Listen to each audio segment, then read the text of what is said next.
누가복음 15장입니다. 예수님께서 세 가지 비유의 이야기를 하고 계시죠? 누가복음은 비유가 참 많습니다. 그죠? 다른 복음서에 비해서 비유가 퍼센티지로 굉장히 높은 퍼센티지로 차지하고 있고요. 그리고 또 다른 복음서에 없는 비유들이 참 많이 있어요. 그 중에서 유명한 누가복음의 비유가 우리 저번 시간에 나눴던 사마리아인, 이제 그 다른 복음서에 없는 비유죠. 또 오늘 우리 같이 나눌 말씀 가운데 우리 주로 이제 돌아온 탕자 이렇게 알고 있죠. 돌아온 둘째 아들의 비유도요 다른 복음서에 없어요. 그리고 16장 가면요 또 두 가지의 비유가 연이어 나옵니다. 옳지 않은 청직에 대한 비유가 나오고요. 그 다음에 부자와 거지 나사로에 대한 이야기도 나와요. 이 이야기도 비유고요. 다른 복음서에 없어요. 비유가 참 많습니다. 그죠? 예. 비유가 많은 이유가 있습니다. 누가복음을 처음 받아든 누가 공동체의 대부분의 구성원들은 누구였다고요? 이방인들이었습니다. 마태복음을 우리가 처음 배웠고요. 이제 누가복음을 우리가 지금 같이 나누고 있는데요. 마태복음의 원독자들은 유대인들입니다. 유대인들은요 율법에 관심이 많죠. 율법이 꼭 생명과 같기 때문에 그렇죠. 그렇기 때문에 마태라는 저자는요 마태 공동체에게 예수가 누구인가를 더 명확하고 더 바르게 전하기 위해서 그들이 이미 갖고 있는 율법적 소통 방식을 사용하여 예수를 계시하고 있죠. 그래서 마태복음은 율법의 재해서 예수께서 구약의 율법을 어떻게 하나님의 아들이요 왕으로 오신 구원자 그 예수 그리스도를 통과해서 율법이 새롭게 됐는가에 대한 새언약적 측면에서 예수 스스로를 메시아임을 밝히고 있습니다. 그리고 마태는 거기에 집중하고 있고요. 그래서 율법 이야기들, 구약의 인용들이 많이 나오는 거예요. 청중이 누구인가, 독자가 누구인가, 그 대상에 따라서 소통 방식도 그에 맞게 다양하게 우리가 취해야 되겠죠. 누가복음에는 마태복음과 비교해서 율법에 대한 이야기는 거의 없어요. 거의. 아주 포인트만 딱딱딱 집어서 가죠. 율법을 막 풀어주듯이 얘기를 끌어가지는 않는다는 거예요. 그 대신 비유는 많다는 거야. 비유는. 그 비유는 그 당시의 사람들이 흔히 주변에서 접할 수 있는 이야기라든가 상황이라든가 어떤 사건이라든가 인물을 빌어다가 그걸 이제 메시지화 시키죠. 그게 이제 예수 그리스도의 그 가르침 중에 아주 독특한 비유적 가르침입니다. 그래서 이게 스토리예요, 이야기예요. 읽는 데는 큰 문제가 없죠. 예, 큰 문제가 없어요.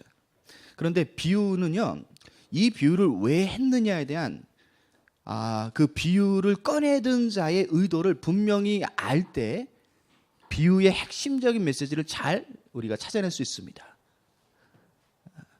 근데 그 의도를 모르면요, 비유가 그냥 읽기는 쉬운데 그 이야기는 어쩌면 우리가 생각하는 것만큼 녹록하진 않을 때가 있어요. 그래서 그런 것들은 우리가 어느 정도 코치는 받아야 됩니다. 그래서 지금 이제 앞으로 우리가 오늘 5가지 정도의 비유를 같이 나눌 텐데요. 비유를 우리가 좀 잘 한번 그 맥을 잡고 예수님께서 왜 이런 비유를 이야기하셨나에 대한 그 의도성과 그 진입하고 좀 함께 해보도록 하겠습니다. 15장에 세 비유가 나와요. 잃은 양의 비유와 잃은 드라크마의 비유, 그 다음에 잃은 둘째 아들의 비유입니다. 이 세 가지의 비유는 공통점을 갖고 있죠. 여러분들이 비유를 해석할 때 정통적인 방법 가운데 이런 비유 해석 방법이 있습니다. 알레고리카하게 비유를 해석하는 거예요. 뭐냐면 모든 비유에 나오는 인물과 사건들을 이 인물은 이 사람일 거야, 이 사건은 이런 사건일 거야 라고 미리 다 정해놓는 거예요. 그게 이제 알레고리칼입니다. 근데 그런 해석이 어느 비유에서는 맞을 수 있어요. 근데 어느 비유에서는 맞지 않을 수가 있어요.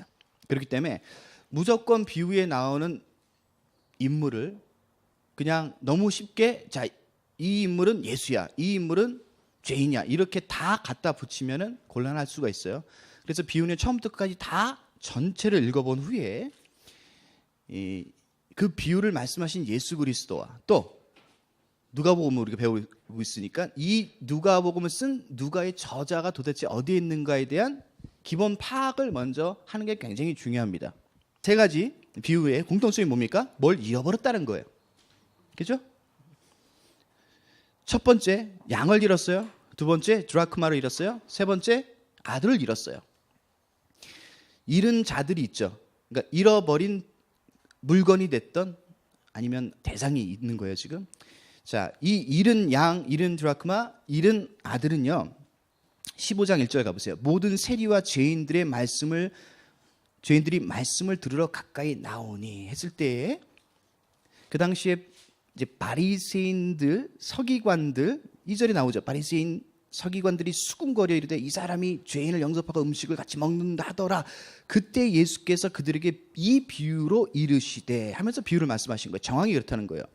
그래서 여기에서 나오는 잃은 양, 잃은 드라크마, 잃은 둘째 아들은요 다 누구를 지칭해요?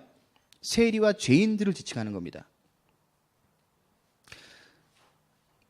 그리고 잃은 것을 찾은 목자 여인 아버지는 누굴 가리킬까요?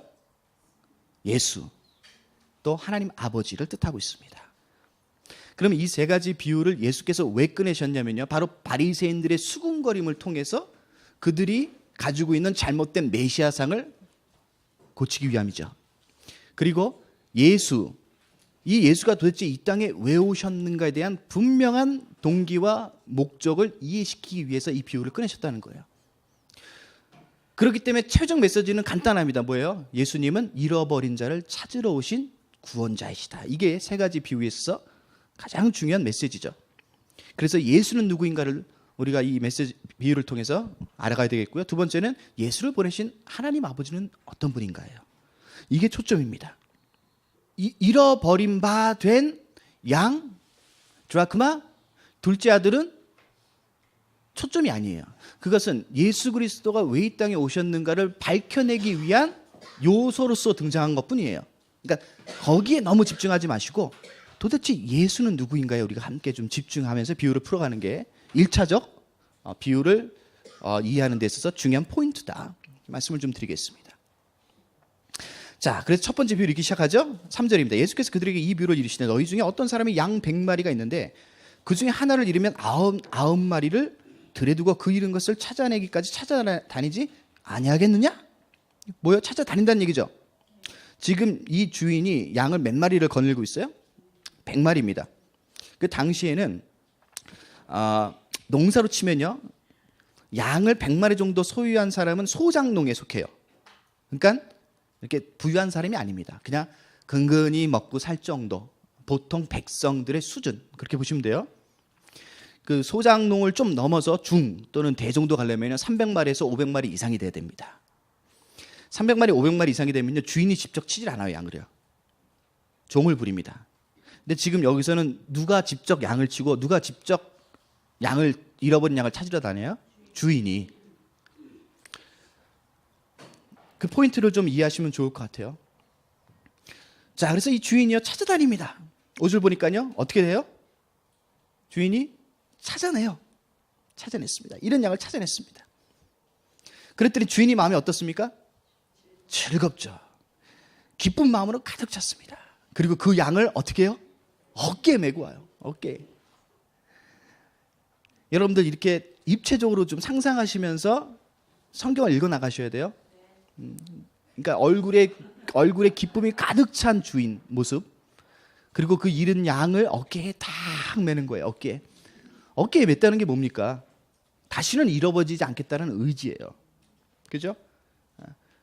그리고 이리떼라든가 다른 도적대로부터 보호하겠다라는 그 주인의 결단이죠. 위로 올렸기 때문에 그렇습니다. 어깨에 맵니다. 자, 6절 가보세요. 집에 와서 그 벗과 이웃을 불러 모으고 말하되 나와 함께 즐기자. 나의 잃은 양을 내가 찾았다 그래요. 자기의 기쁨을 자기만의 만족으로 그치는 것이 아니라 이 기쁨을 뭐예요? 같이 누리자는 거예요. 벗과 누굴 불러요? 이웃을 불러요. 지금 이 사람은 주인입니다. 자, 이 주인은요, 가정이 있겠어요, 없겠어요? 가정이 있을 가능성이 많겠죠, 당연히. 그러니까 보통 유대인들이 한 가정의 단위를 최소 단위 한 10명으로 칩니다. 남편, 부인, 애들 또 몇 명, 그리고 또 만약에 3대 정도가 모여 산다고 한다면 보통 10명이에요. 최소의 단위가 10명입니다. 그러면 뭐 10명이라고 칩시다. 그죠? 벗을 불러요? 친구들을 불러요? 그리고 이웃들을 불러요? 이웃도 가정을 부를 거 아니에요. 만약에 한 3-4가정만 불렀다고 칩시다. 뭐 그렇게 많이도 아니고요. 아주 그냥 작게 쳐서 3-4가정. 그럼 몇 명이 와요? 벗하고 이웃하고 하면 최소한 자기 식구들 합치면 최소 50명. 최소 50명. 아주 작게 잡아서, 보수적으로 잡아서 그냥 50명이에요. 아주 작게 잡아서. 근데 지금 뭐 하자는 거예요? 즐기자는 거예요. 즐기자는 게 뭐예요? 야, 내가 양을 잃었는데 양을 찾았으니까 와서 찾은 양 한 번씩 보고 가. 그런 얘기가 아니죠. 셀레브레이션 하자는 거예요. 파티하자는 거예요. 그 파티하면 뭐가 빠지면 안 돼요? 음식이 빠지면 절대 안 되죠. 파티하자 그랬는데 왔는데 음식이 하나도 없어. 아, 그거 괴롭습니다. 그죠? 예. 그 오늘 저 아침에 왔는데 제가 강의하러 왔거든요. 강의하러 왔는데 돌상을 차려주셨어요. 이런 것도 괴로운 거예요. 이걸 먹으라는 거예요. 말라는 거예요. 자, 그죠? 우스갯소리로 이른 양을 잡았다, 뭐 그럴 수도 있어요. 근데 양 한 마리 갖고 돼요? 50명이? 누구 코에 붙여요? 양 한 마리 갖고. 뭐예요 지금? 예수님이 하고 싶은 말이 뭡니까? 생명의 가치, 영혼의 가치, 그 무엇과도 바꿀 수 없고 비교할 수 없는 바로 이 한 생명과 영혼의 위대한 가치에 대한 설명을 하고 계시죠. 예수님이 바로 이걸 위해 오셨다는 거죠. 예수님이요. 그래서 구원은 뭔가, 또 구원받은 제자의 삶은 뭔가, 또 우리 공동체는 어떤 삶을 이 땅 가운데 누려야 되는가? 바로 예수님이 한 영혼을 찾고 구원하시고 회복시키시는 그 전 인격적인 과정을 통해서 아버지와 아들 되신 예수가 이 관계를 통해 신적 즐거움, 신적 기뻐서 어쩔 줄 모르는 이 관계 가운데 놓여지는 것, 그게 구원이에요. 그게 신앙이에요. 그래서 성삼위 하나님의 이 관계, 그 관계가 그 관계를 우리가 가늠할 수가 없습니다. 근데 그 관계의 기쁨이 이 비유에 통해서는 무엇으로 나왔다고요? 한 영혼을 살리는 것에 나왔다. 것으로부터 그 관계의 기쁨이 충만하게 됐다. 그래서 성삼위 하나님의 이 충만한 관계 가운데 우리도 뭐에 동참하는 거. 그게 구원의 시작이에요. 그게 신앙의 여정이고요. 그게 제자의 삶입니다. 그걸 여러분들 넉넉하게 누릴 줄 알아야 됩니다.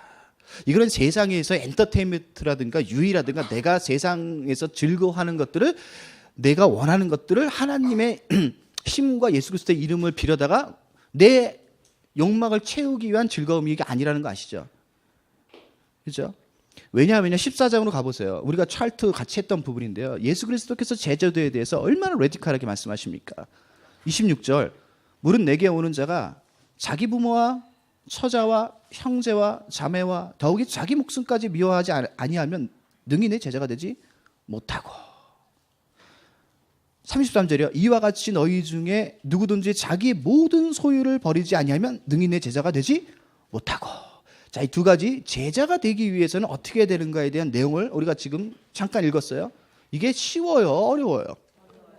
이건 어려운 게 아니라 그냥 불가능하다 이렇게 생각하면 맞습니다. 이게 가능한 얘기가 아닌 거예요 지금. 그죠? 가능하지 않은 얘기를 한 다음에 그 다음에 3가지 비유를 예수님께서 꺼내시는데 즐기자 그래요. 이게 그러니까 그냥 보면은 전혀 매치가 안 돼요. 전혀. 지금 14장에 나오는 제자도의 이 이야기를 실천하기 위해서는 즐기는 것이 불가능해요. 왜 불가능한 줄 아세요? 왜 불가능할까? 여러분들이 보이는 세상의 통치 원리의 입장에서 2가지로 해석하니까 불가능하게 보이는 거예요. 이건 같은 얘기예요, 지금. 같은 얘기예요. 뭐예요? 성삼위 하나님의 그 영원 사랑, 생명 사랑, 영혼과 생명을 구원하고 회복시킨 이 하나님의 기쁨의 관계 가운데 동참하는 게 뭐예요? 그것이 제자도인데요. 그 제자도를 14장의 이야기로 풀면은 부모와 처자와 형제와 자매와 더욱이 자기 목숨을 미워하는 것이 되는 거고, 33절 모든 소유를 버리는 것이 된다니까요. 그러니까 이거는 성령의 조명하심을 통해서 보이지 않는 하나님 나라의 통치의 그 시각으로 성경을 여러분들 바라보시고 해석하셔야지 그게 뭔지 드디어 레마로서 우리 마음판 가운데 새겨지는 거예요. 이게 전혀 다른 얘기처럼 보인다고 한다면 여러분 도대체 오늘날까지 제자로서 살아오면서 어떤 삶을 사셨던 거예요? 그러니까 이게 지금 우리가 이게 뭔지를 모르니까 애매한 거야, 헷갈린 거야. 세상에 속하자니 하나님한테 미안하고, 또 하나님한테만 속하자니 세상 버리기가 아쉽고, 여기 중간에서 그냥 양다리 딱 거쳐서 왔다 갔다 하잖아요. 대부분 사람들이 그렇게 살아갑니다. 대부분 사람들이. 왜 그런 줄 아세요? 명확한 진리가 내 삶 가운데 딱 정리되지 않아서 그래요. 그 진리가 나를 통치하지 않으니까 양다리에서 갈등하는 거지.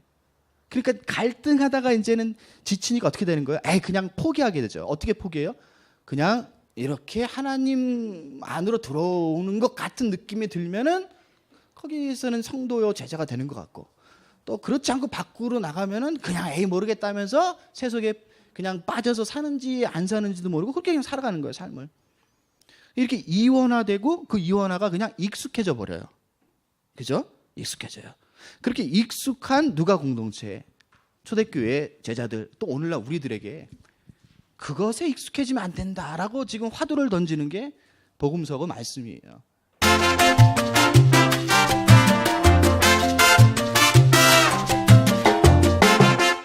그렇기 때문에 여기에는 우리가 보기에는 참 매치가 안 되는 이야기들이 많이 나오는데, 그건 왜요? 우리가 그동안 잘못 살아온 이원화된 또는 제자도를 떠난 신앙의 유치한 습관 때문에 그런 거예요. 이게 이해가 잘 안 되는 게 그래서 그래요. 이 필터를 자꾸 어떻게 해요? 바꿔 나가셔야 돼요.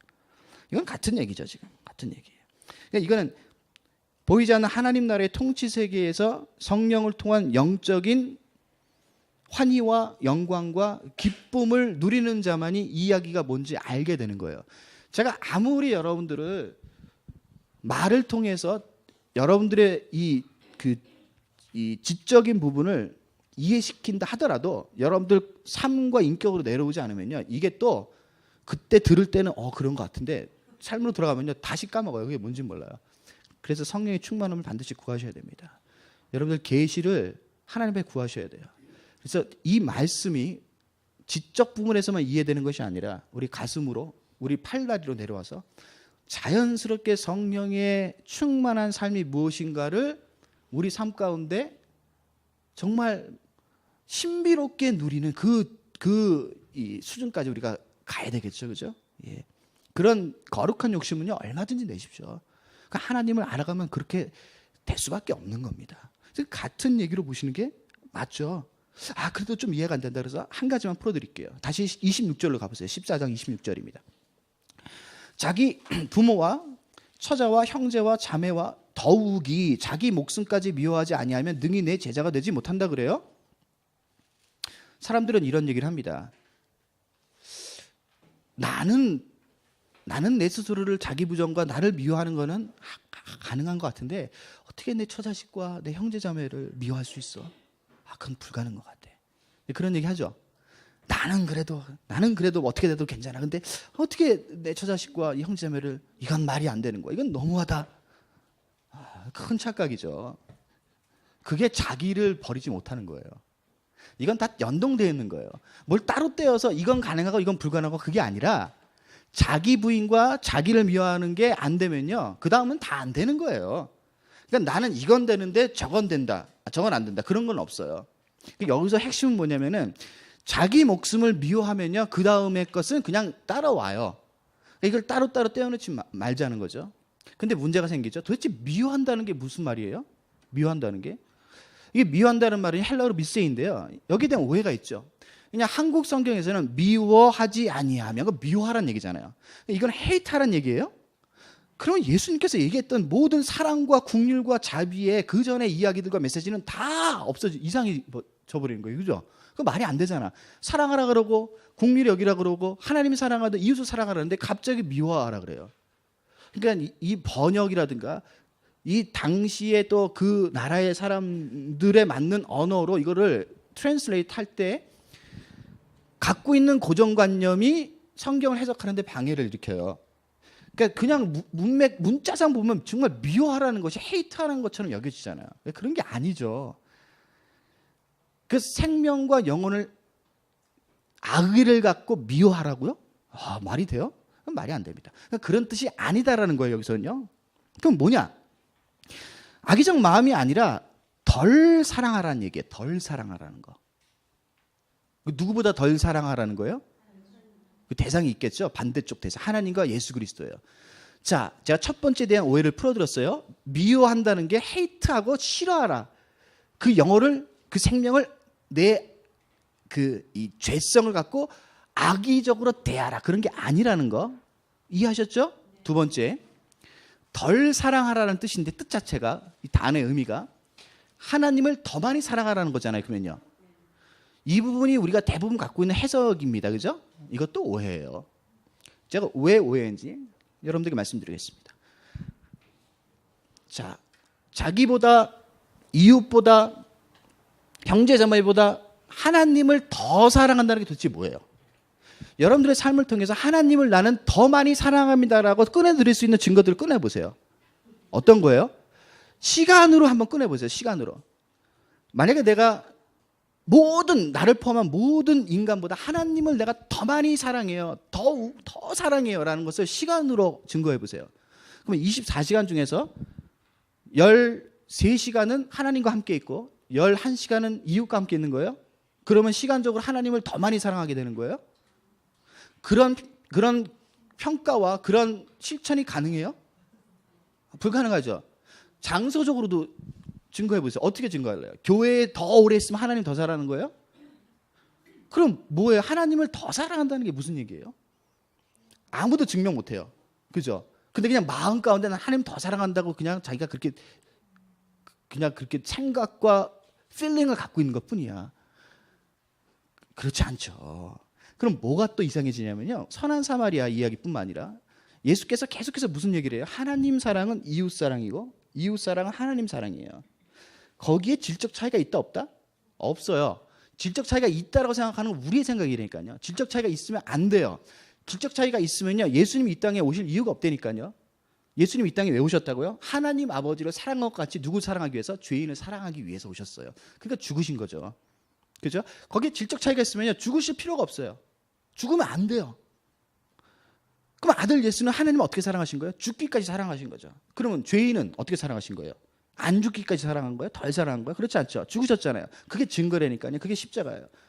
죽기까지 사랑하셨으니까 그건 하나님을 사랑하듯 죄인을 사랑한 것과 동일한 질적 차이가 없는 사랑이라니까요. 그럼 여기서 더 사랑해야 된다, 하나님은. 그리고 이웃은 덜 사랑해야 된다는 얘기가 뭘까를 풀어야 돼요.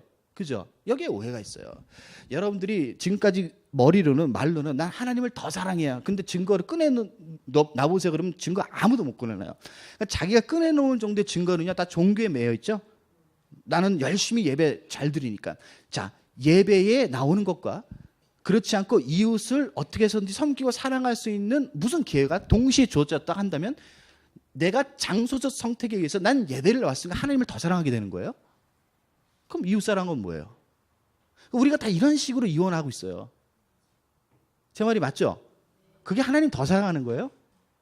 하나님을 그런 식으로 더 사랑한다고 생각하고 그렇게 믿고 실천했던 사람들이 바리새인이에요. 어떤 얘기예요? 내가 돈이 있는데 내 부모에게 드릴 돈을 부모한테 드리지 않아. 그리고 뭐예요? 이 돈을 고르반이라고 해서 예물이죠. 하나님께 드려요. 그리고 무슨 마음을 가져요? 나는 하나님께 드렸으니까 내 부모에게 드린 것보다 오히려 이것이 더 선하고 옳은 행위가 된 거야. 그러니까 하나님도 인정해 주시겠지. 내가 얼마나 하나님을 사랑하는지 하나님이 아시잖아. 부모님한테 드려야 되는데 하나님한테 드렸어요. 하나님 저 괜찮죠? 예수님 뭐라 그랬어요? 그게 죄라는 거예요. 네가 지금 하나님 사랑하고 이웃 사랑하는 걸 헷갈려 한다는 거예요. 그러니까 우리가 다 이런 식으로 종교적으로 시공간을 나누면서 하나님을 더 사랑한다고 스스로 착각을 하고 있는 거예요. 큰 착각이죠. 그러니까 하나님 사랑과 이웃 사랑을 시공간으로 나눌 수 없고 무슨 내용으로 나눌 수 없어요. 그건 여러분들이 갖고 있는 그냥 필링이에요. 느낌이지 그건 진리가 아니라는 거야. 그럼 답을 듣고 싶잖아요. 그죠? 도대체 이게 뭐예요? 이웃과 형제자매와 자기 자신은 하나님보다 덜 사랑해야 된다. 이야기는요. 질적으로 차이가 있다는 얘기가 아니라 시공간으로 이온화시켜서 이거를 내가 많이 하면 하나님 더 사랑하는 거고 라는 얘기가 아니라 이거는 너의 삶의 중심에 누가 주인 되냐 이 얘기죠. 이게 핵심이에요. 내 삶의 중심에 누가 주인이고 누가 왕이냐, 누가 주권자고 누가 권위를 갖고 있냐에 대한 얘기예요. 내 중심에요. 예수와 하나님이 왕 되시고 주인 되지 않잖아요. 그러면 둘 다 불가능해요. 뭐가요? 하나님을 사랑하는 것과 이웃을 사랑하는 게 다 불가능하다니까요. 그래서 답은 이겁니다. 너의 삶의 통치자는 하나님이어야 한다. 그거를 인정하라고 그 인정한 것이 내 삶을 통해서 드러날 때 하나님 사랑과 이웃 사랑, 질적으로 전혀 차이 없는 그 사랑의 실천과 구현이 나의 삶을 통해서 뭐예요? 이렇게 엮어져 갈 수 있다라는 얘기예요. 그러니까 이거는 두 가지 오해를 푸셔야 돼요. 그죠?